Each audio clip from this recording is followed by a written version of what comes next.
Hello everyone. वस्तु एवं सेवा कर जीएसटी के पिछले वीडियो में हमने विभिन्न परिभाषाओं का अध्ययन किया। आज हम levy and collection of tax के प्रोविजंस धारा 7 से लेके 11 तक जो हैं उनका अध्ययन करेंगे। मैं डॉक्टर तपन भादविया आपका स्वागत करता हूं। आप न सिर्फ जीएसटी वरन एबीएसटी में चलने वाले विभिन्न विषयों पर वीडियोस के बारे में रेगुलर अपडेट रहने के लिए इस चैनल को सब्सक्राइब कीजिए। इससे आपको नए वीडियो के बारे में तुरंत जानकारी मिलती रहेगी।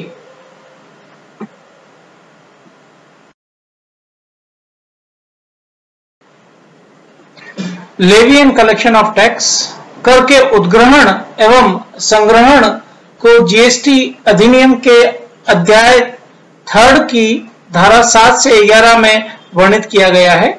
इसके लिए अलग से नियम नहीं बनाए गए हैं। सम्मिश्रण यानी कंपोजिशन योजना इसका महत्वपूर्ण भाग है, इसलिए इसे सम्मिश्रण और उद्ग्रहण यानी कंपोजिशन लेवी भी कहते हैं। इन प्रावधानों में से एक धारा 9 करारोपण की धारा है, जो बताती है कि माल अथवा सेवा अथवा दोनों की पूर्ति ही कर योग्य घटना है। इस कंपोजिशन स्कीम में जो भी इस कंपोजिशन स्कीम को ऑप्ट करना चाहता है उसका टर्नओवर 1.5 करोड़ रुपए तक अगर है तो वो निम्न प्रकार से क्वार्टरली जीएसटी पेमेंट कर सकता है। उसकी दरें आपके सामने स्लाइड पर हैं। व्यापारी और निर्माता, ट्रेडर और मैन्युफैक्चरर के लिए कुल मिला के 1% जीएसटी है, जिसमें से 0.5 सीजीएसटी सेंट्रल जीएसटी और 0.5 एसजीएसटी स्टेट जीएसटी है। होटल एवं रेस्टोरेंट बिना अल्कोहल अगर है तो कुल जीएसटी 5%, जिसमें से आधा सीजीएसटी और आधा एसजीएसटी 2.5% और 2.5%। अन्य अगर है तो कुल मिला के 6% जीएसटी है कंपोजिशन स्कीम के अंतर्गत, और उसमें से आधा 3% सीजीएसटी और 3% एसजीएसटी लगाया जाता है। टर्नओवर कुल मिला के 1.5 करोड़ रुपए तक ही हो तो ही ये स्कीम ऑप्ट की जा सकती है। उद्ग्रहण एवं संग्रहण के जो प्रावधान है वो इन धाराओं में बटे हुए हैं, इस प्रकार से वर्णित हैं। पहला, पूर्ति का क्षेत्र, स्कोप ऑफ सप्लाई धारा 7, संयुक्त मिश्रित पूर्ति पर कर का दायित्व tax liability on composite and mixed supply धारा 8, उद्ग्रहण एवं संग्रहण levy and collection of tax धारा 9, सम्मिश्रण उद्ग्रहण कंपोजिशन लेवी धारा 10 और कर से छूट देने की शक्ति power to grant exemption under section 11। ये कुछ प्रोविजंस हैं जो डिस्क्राइब किए हुए हैं। Levy and collection of tax में ही पहली धारा है वो है 7, पूर्ति का क्षेत्र, जो बतलाती है पूर्ति का क्षेत्र निम्न प्रकार से बांटा गया है। पूर्ति की विषय वस्तु, बिना प्रतिफल के किए कार्यकलाप एक्टिविटीज जिन्हें पूर्ति या सप्लाई माना जाए, कार्यकलाप जिन्हें माल या सेवाओं की पूर्ति माना जाए, कार्यकलाप जिन्हें माल या सेवा की पूर्ति ना माना जाए, संयुक्त एवं मिश्रित पूर्ति, कर्मक पूर्तियां, आवक एवं जावक पूर्ति, पूर्ति के अन्य प्रकार।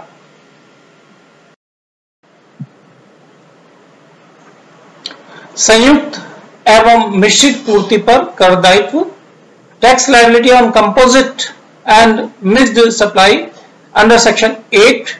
इसके संदर्भ में जो प्रावधान है उससे पहले हम धारा 2 में इन संयुक्त पूर्ति, मुख्य पूर्ति और मिश्रित पूर्ति क्या है इसको एक बार फिर देख लेते हैं।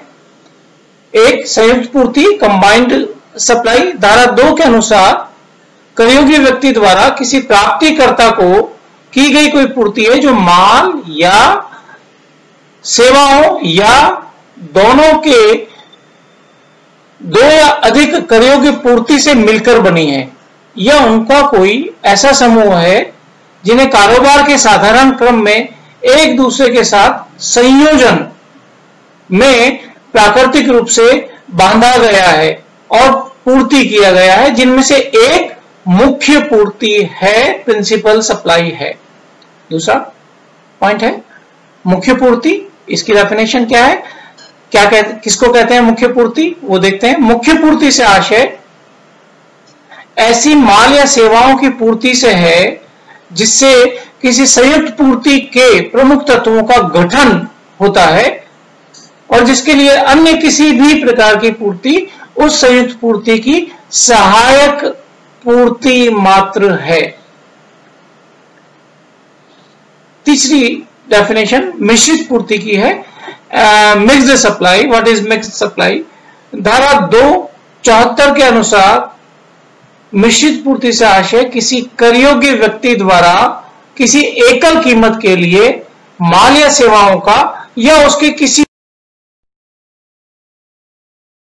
सहयोग से बनाया गया है, दो या अधिक पृथक पृथक पूर्ति से है। जहां ऐसी पूर्ति से कोई संयुक्त पूर्ति नहीं होती तो वो मिश्रित पूर्ति कहलाती है। संयुक्त और मिश्रित पूर्ति पर कर दायित्व के संदर्भ में धारा 8 के प्रावधान इस प्रकार हैं। ये धारा 8A और धारा 8B में वर्णित किए गए हैं।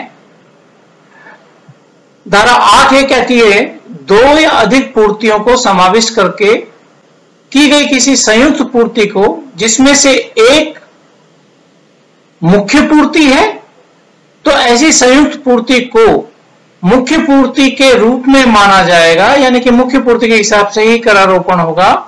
जहां मुख्य माल की पूर्ति करने के कारण सहायक माल या सेवा की पूर्ति की जा रही हो। अर्थात इसको अपन यूं समझ सकते हैं कि अगर मान लो कोई व्यापारी फ्रिज की पूर्ति करता है और इसके साथ ही एक निश्चित अवधि के लिए निःशुल्क रखरखाव, बीमा, गारंटी की सेवा भी देता है, तो फ्रिज की पूर्ति तो मुख्य पूर्ति है और सेवाओं की जो पूर्ति की गई है, बीमा, गारंटी वगैरह, तो ये सहायक पूर्ति है।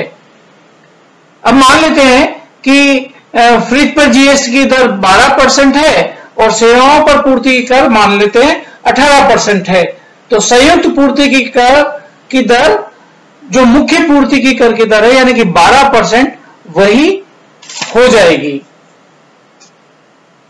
धारा 8 भी कहती है दो या अधिक पूर्तियों को समाविष्ट करके की गई मिश्रित पूर्ति को उस विशिष्ट मद की पूर्ति के रूप में माना जाएगा जिसकी कर की दर उच्चतम है, जहां उत्पाद अलग अलग बेचे जा सकते हैं। इसको अपन यूं समझ सकते हैं कि कोई एक कंपनी है या कोई व्यक्ति है जो एक किट बेचता है जिसमें विभिन्न जीएसटी दरों की वस्तुएं शामिल हैं, तो उन समस्त वस्तुओं को चूंकि अलग अलग भी बेचा जा सकता था परंतु उसको एक किट बनाकर एक साथ बेचा जा रहा है, तो उन वस्तुओं में जो सर्वाधिक दर वाली वस्तु है उस सर्वाधिक दर के आधार पर ही पूरे किट की जीएसटी की रेट तय की जाएगी। Levy and collection of tax, उद्ग्रहण एवं संग्रहण के संबंध में धारा 9 के प्रावधान इस प्रकार हैं।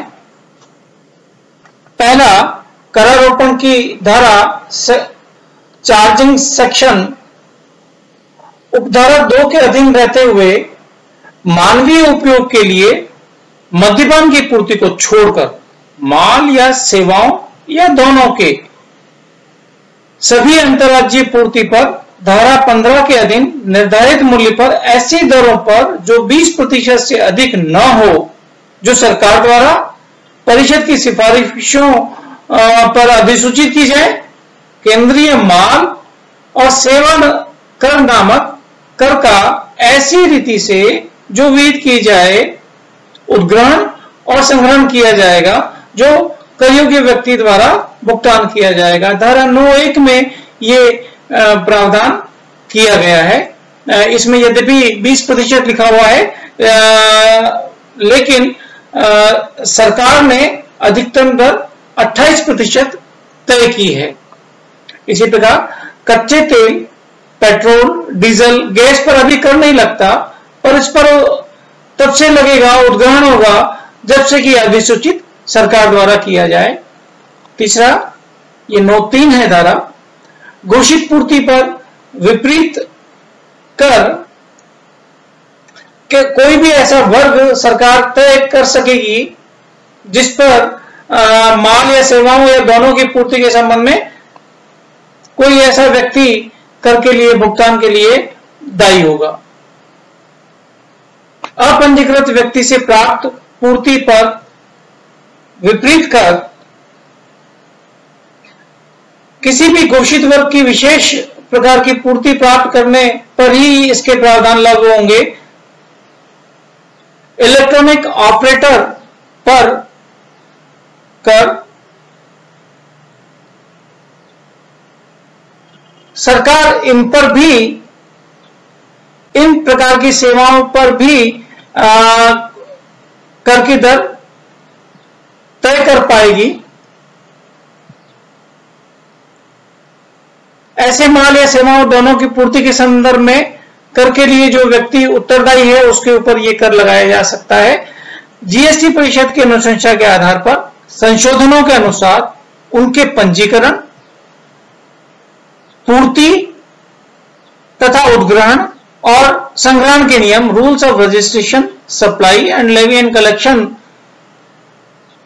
अधिसूचित किए जाते रहते हैं और सब उन समय समय पर किए गए अधिसूचनाओं के आधार पर कर संबंधी कार्यवाही भी की जाती है।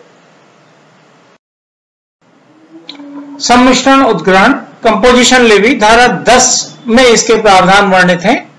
कोई भी करयोग्य व्यक्ति जीएसटी में सामान्य दरों से कर चुका सकता है और या फिर इन प्रावधानों के तहत शर्तों की पूर्ति करने पर कंपोजिशन स्कीम ऑप्ट करते हुए क्वार्टरली अपना भुगतान कर सकता है।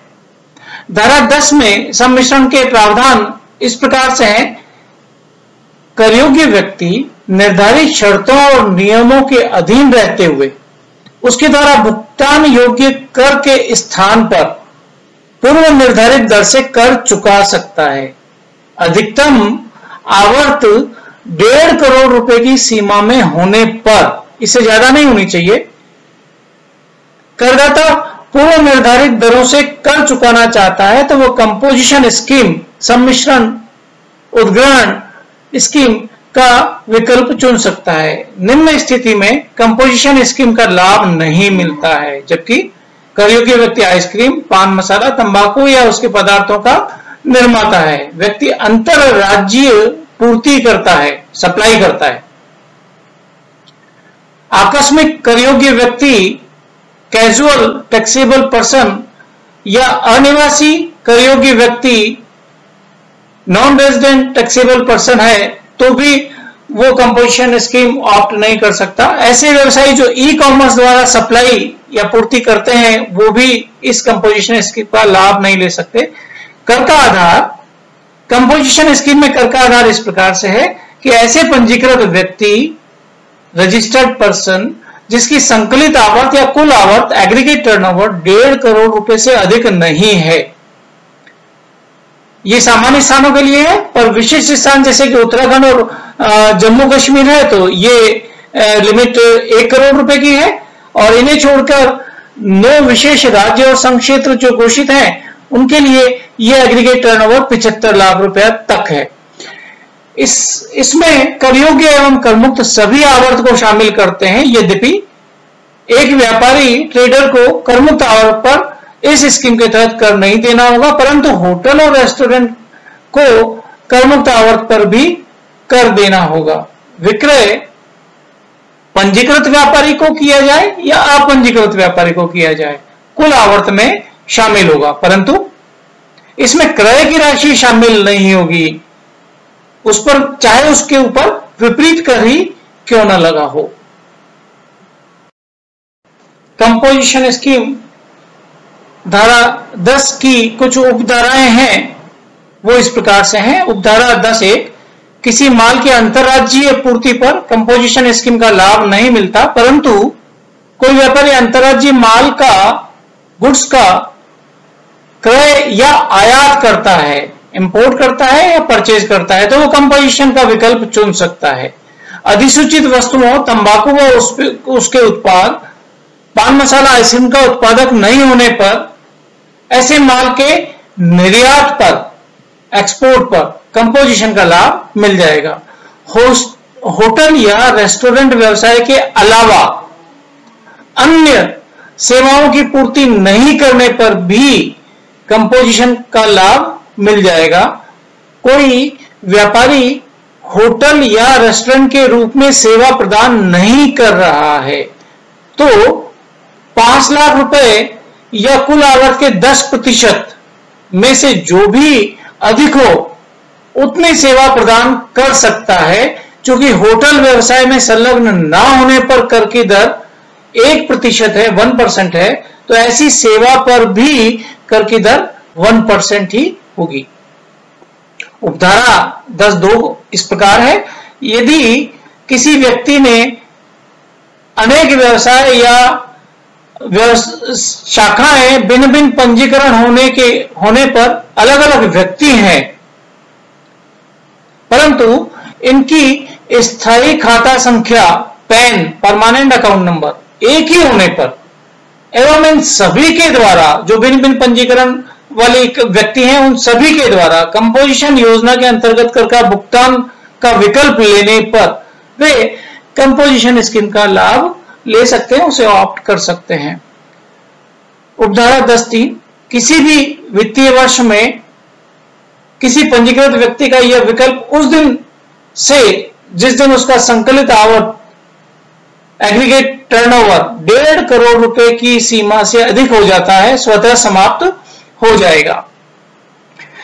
उपधारा 10(4) सम्मिश्रण योजना अपनाने पर करयोग्य व्यक्ति, जिस पर उपधारा 10(1) लागू होती है, ऊपर जो हमने अभी 4-5 पॉइंट पढ़े हैं, लागू होती है, प्राप्तिकर्ता से कर का संग्रहण नहीं कर सकेगा और इनपुट कर जमा, इनपुट टैक्स क्रेडिट का लाभ भी उसे नहीं मिलेगा।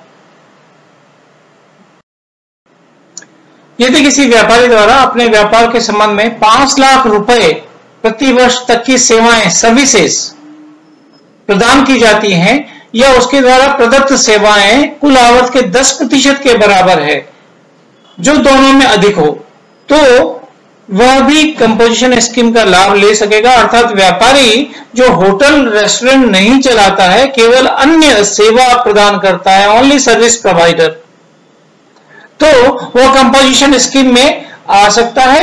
उसके लिए आवर्त सीमा तो 1.5 करोड़ रुपए ही रहेगी और इस सीमा में प्रदत्त सेवा का मूल्य सम्मिलित होगा एवं सेवा का मूल्य निर्धारित सीमा 5 लाख रुपए या कुल आवर्त सेवा के मूल्य सहित के 10% से अधिक नहीं होगा।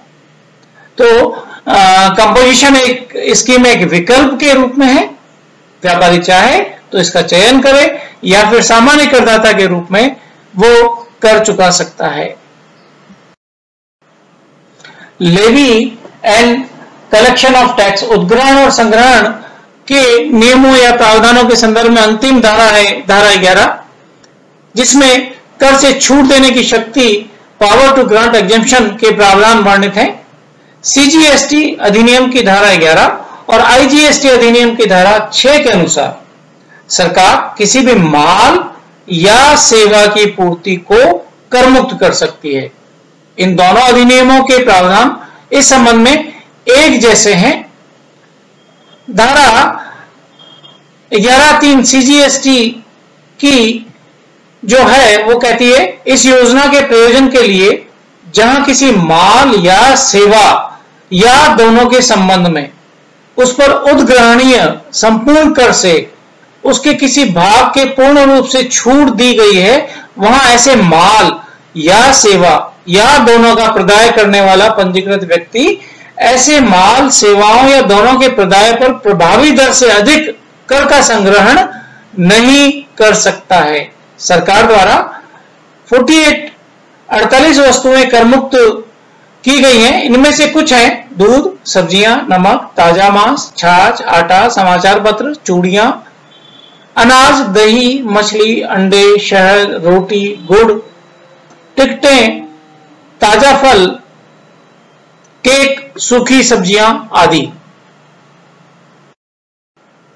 सरकार किसी माल की पूर्ति को भी अधिघोषणा द्वारा कर मुक्त कर सकती है, परंतु प्राय उसके लिए शून्य दर पूर्ति वाली वस्तु घोषित करके उपरोक्त समूह में सम्मिलित की जाती है। अधिघोषणा द्वारा किसी सेवा को सामान्य रूप से कर मुक्त किया जा सकता है या कुछ शर्तों के साथ कर मुक्त किया जा सकता है। सरकार द्वारा 81 सेवाओं को विभिन्न शर्तों और प्रावधानों के तहत करमुक्त किया गया है।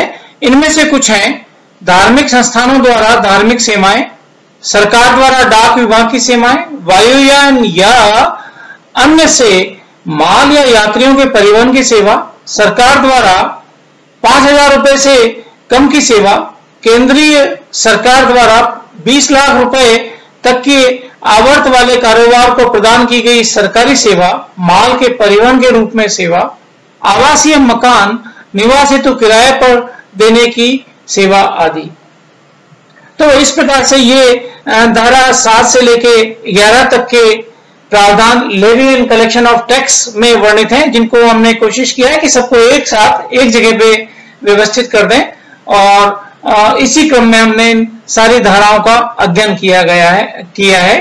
प्रश्नों को हल करते समय, व्यवहारिक प्रश्नों को हल करते समय नियमों में जो विवेचना की गई है उसको भी हम ध्यान में रखेंगे और फिर प्रश्नों को हल करेंगे।